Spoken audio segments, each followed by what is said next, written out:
The dim, woke sports journalists never disappoint. They are so reliably predictable. Listen to how they framed this question to Baltimore Ravens head coach John Harbaugh. Had they tried to shame him for meeting with the US president, the leader of the free world? Donald Trump has said, denigrating things about Baltimore, including no human being who wants to live there. As a prominent representative of Baltimore. Boy, well, how you frame that question? I would frame the question like, you got a chance to go visit with the president, man. What was that experience like? It was amazing. It was awesome. And I promise you, I root for our president. What a brilliant way to answer that question. And the Super Bowl winning coach wasn't done yet. This is how you handle the biased, bitter press. My mom and President Trump, just seeing how he treated her was really meaningful. Let's bring in Newsweek Senior Editor-at-Large and Article 3 Project Senior Counsel, Josh Hammer. Josh, I don't know what the coach's politics are. Frankly, I don't really care. But his ability to handle the media hacks, well, it was Trump-like.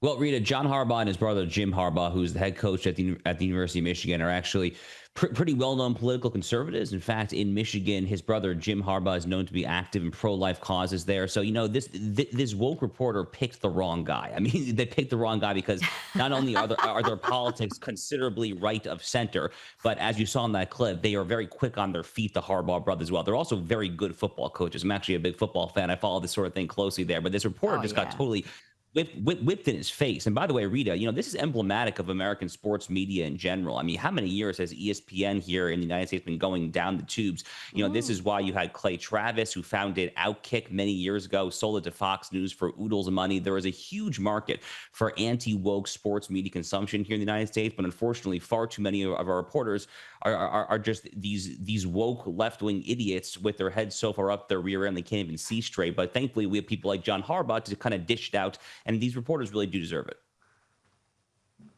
They do, and it's something that is evident here in Australia, the sports media leaning very heavily left.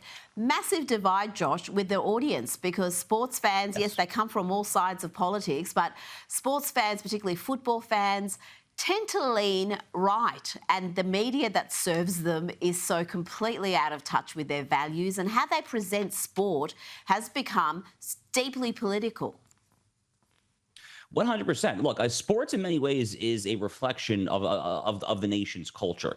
Now, once upon a time in America, there's actually a really great quote. There was a quote from a former United States Supreme Court Chief Justice back in the 1950s, 1960s. And he had this famous quote, I'm paraphrasing him, but it's very close to verbatim, where he used to say that he would like to start to read the newspaper not by opening to page one, but by opening at the sports section, because when he gets his news of the day, he rather, in his own words, start with man's triumphs rather than man's failures there. So there's something that once upon a time, Rita, was really kind of grand and unifying about sports. It was really kind of a thing that we could all rally around the flag at the World Cup or the Olympics or whatever there. But again, sports media here in the United States, and it sounds like in Australia as well, it's just gotten so hyper-partisan there. And yeah, there's a massive gap between what these media hacks are saying there and the median fan who really just wants to go get a six-pack of beer and watch his team kick some butt. And that's really all the median sports fan here in the U.S. wants to do there. But again, good for John Harbaugh for dishing it out real solid, I think. Yep, so many people, one of the reasons they love sport is to escape the rest of the week, escape the world of politics and all the pressures of daily life. Now, before we get to the extraordinary trade deals struck by the Trump administration in the last few days, let's talk about a horrific case out of Texas. Here you see a sex trafficking victim, I'm about to play you footage of this, trying to escape, but is captured and carried back to the property where she was being held. Police say this video shows a glimpse of a Chinese immigrant woman's attempted escape from suspected trafficker Jose Carcamo. Authorities say he's the man seen carrying the struggling victim back to where she'd reportedly been held captive for days.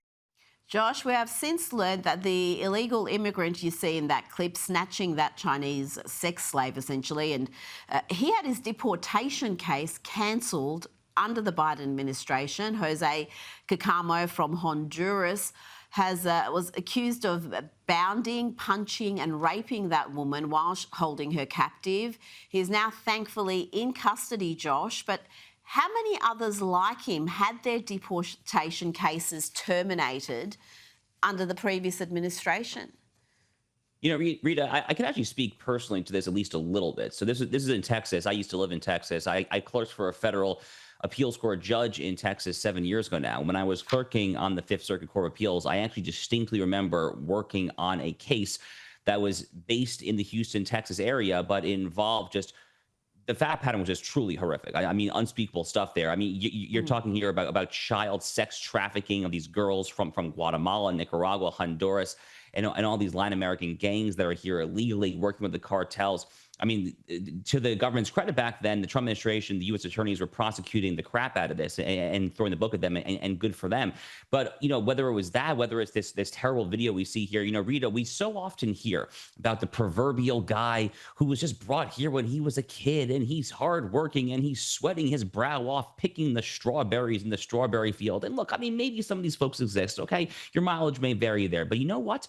Way too many illegal aliens in this country are really not that great people. You know, once upon a time, Donald Trump said, you know, when they come up through Mexico, whether they're in Mexico or coming up just through Mexico there, they're not sending their best. And you know what? He was onto something, because when your first act to enter this country is to commit a crime to come here illegally, guess what? You have a proclivity. You are prone to commit more illegal behavior there. It is a direct correlation. It should not be shocking in the very least bit, that illegal aliens are disproportionately prone to commit more crimes. That is what happens when you start off by coming here by committing a crime in the first place.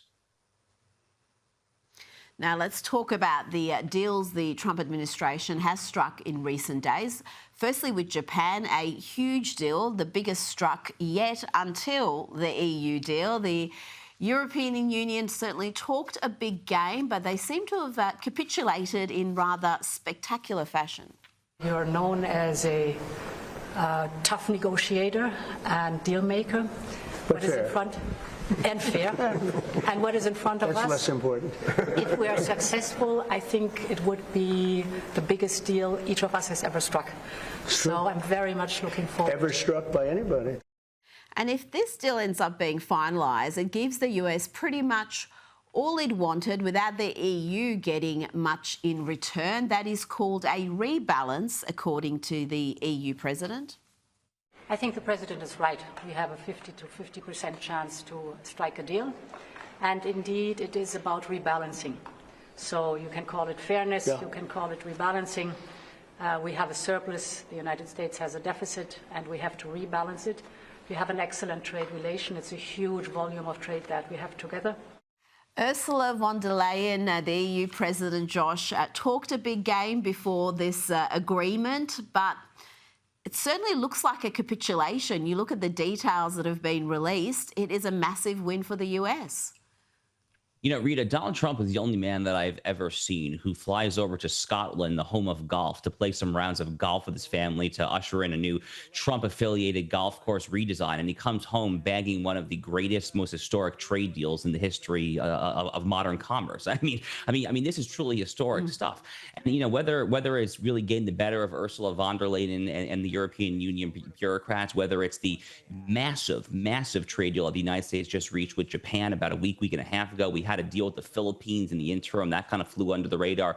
By the way, holding trade aside just for a second there, he also reached a ceasefire deal between Thailand and Cambodia. I mean, this is just like, it's just a rapid fire win after win after win. I mean, I have never experienced, frankly, this much winning from a president in my life. I don't know if there's always things where you can do better. There's Epstein, there's some judicial losses, fine. But this president is really on fire at this moment. He is hitting his first year swing and then some. And by the way, going back just briefly to the trade issue, Rita, all of the critics, all of the president's various neoliberal critics, both right, left, center, all in between there, you know, they said he's going to destroy the economy. Nothing like that has happened. Literally nothing like that has happened. The inflation rate has barely budged. Meanwhile, massive revenue is coming into the U.S. Treasury. And most importantly, he is fulfilling his America First campaign promise of trying to reshore manufacturing, supply chains there. It's all working according to plan. And frankly, I think the people who were saying that he would tank the economy, we would go immediately diving into a recession, I think it's probably not too soon to say that the president probably deserves an apology from some of these folks.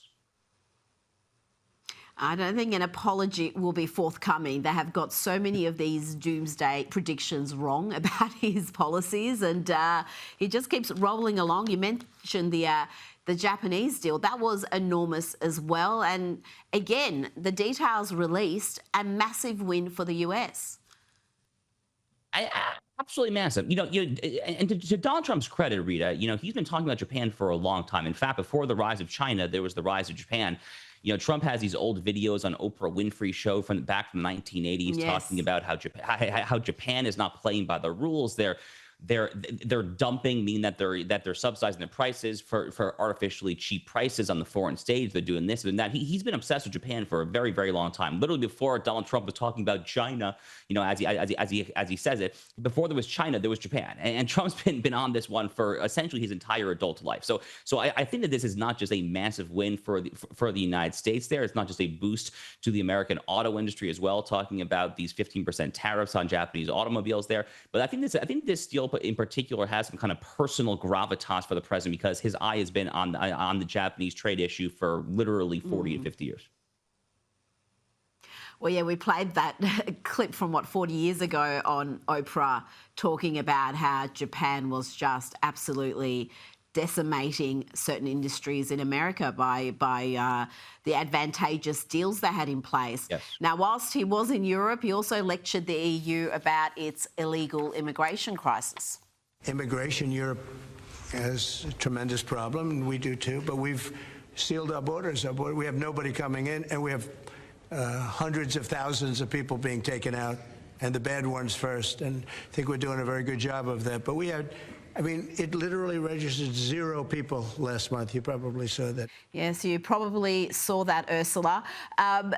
The trade deals, of course, are enormously important. The defence deal is important.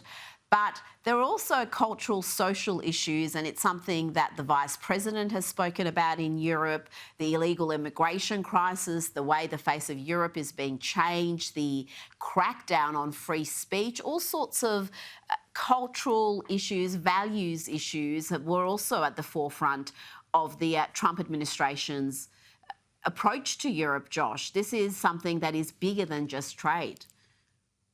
Totally. I mean, I think to Donald Trump's visit to The Hague, the Netherlands, for this NATO summit, maybe about a month ago, give or take.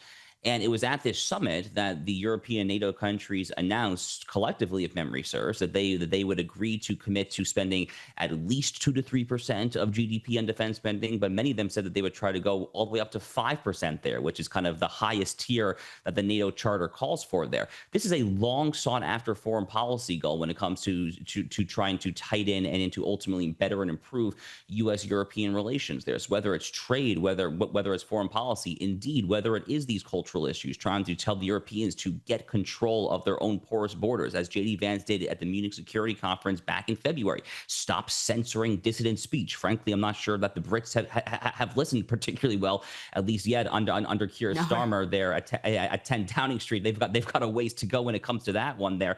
But all of this is ultimately oriented, Rita, towards not just trying to diminish Europe, trying to fortify Europe. What the American goal on Europe is to fortify and strengthen Europe, to try to make Europe a stronger place, a prouder place, a civilization that once again tries to perpetuate its own values from one generation to the next, and then from a national security perspective can ward off the Russian bear in Moscow. All of that in turn will allow the United States to focus on its own number one enemy, the Chinese Communist Party. It wants to make Europe also self-sufficient, and I think that was the entire goal that is now being achieved with NATO, with increasing defence spending. The media presented it as an attack against NATO, undermining NATO, when it was very much the opposite of that. Josh Hammer, we always enjoy your insights. Thanks for your time tonight. Thank you, Rita, very much.